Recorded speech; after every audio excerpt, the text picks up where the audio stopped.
দিন দিছিল এটার জন্য যে শাফি রহমতুল্লাহ আলাইহির মতো ব্যক্তি সারাদিন পরিশ্রম করে আসতেন, রাত্রে যখন বাড়িতে ফিরতেন মার পায়ে তেল মালিশ করে পাও টিপা টিপা ঘুম পড়াইতেন, মাঝে মাঝে তালু উঠায়া চুমা দিতেন।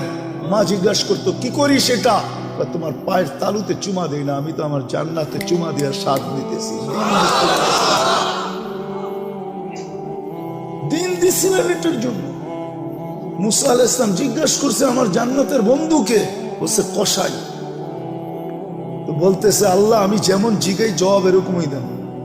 আমি জিজ্ঞেসি জান্নাতের বন্ধু, আপনি ফট করে কয়ে দিলেন কসাই। কোথায় কসাই, কোথায় আমি? আল্লাহ বলে সিদ্ধান্ত এটা। বলছে ঠিক আছে অ্যাড্রেস দেন, যায় দেখি কি আমল করে। যায় দেখে হ্যাঁ কসাই। বলছে তোর এখানে মেহমান হওয়া যাবে? কয় বিলকুল যাবে, কিন্তু শর্ত আছে, আমি দোকান বন্ধ করে বাড়িতে আগে যাব না, আগে এক জায়গায় যাব তারপরে আমার বাড়িতে যাব। মুসা আলাইহিস সালাম বলে চল ভাই, যেমন বলবি তেমনই। তো কাজ করে দোকান বন্ধ করে যায় এক ঝুপড়িতে ঢুকছে। খুনখুনে বৃদ্ধা যায় রুটি তৈরি করছে, তরকারি তৈরি করছে।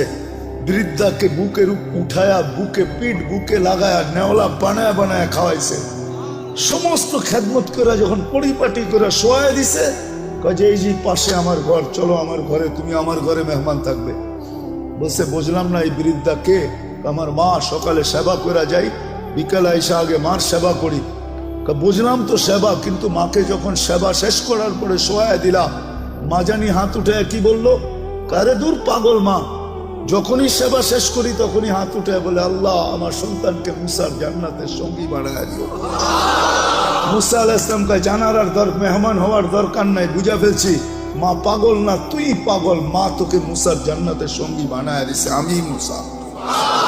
দিনের জন্য দিছিলেন, রব্বে কাবার কসম, সুখে থাকার জন্য দিন দিছিলেন। দিন এই জন্য দিছিলেন যে যুবক চির যৌবন পাক, চিরদিনের যৌবন, চিরদিনের জান্নাতের নেয়ামত পাক, চিরদিনের জন্য 14 তারিখ পাক।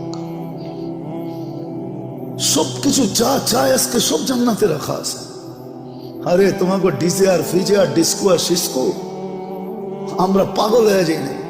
আমাকে তো এক সময় তোমাদের মতো বয়স ছিল না, ছিল না? হ্যাঁ কি বলো?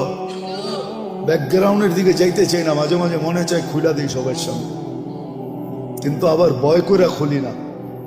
আমরাও এরকম জায়গার থেকে আইসা পড়ি না যে আকাশ থেকে নামছি, আমরা এই সমাজ থেকে বড় হয়েছি। আমার পিছেও ব্যাকগ্রাউন্ড আছে, আল্লাহর মেহেরবানি এই লাইনে নিয়ে আসছে। যৌবন তো এক সময় বুজুর্গ ভিতরেও ছিল যারা মাদ্রাসায় পড়ছে না, ছিল না? হ্যাঁ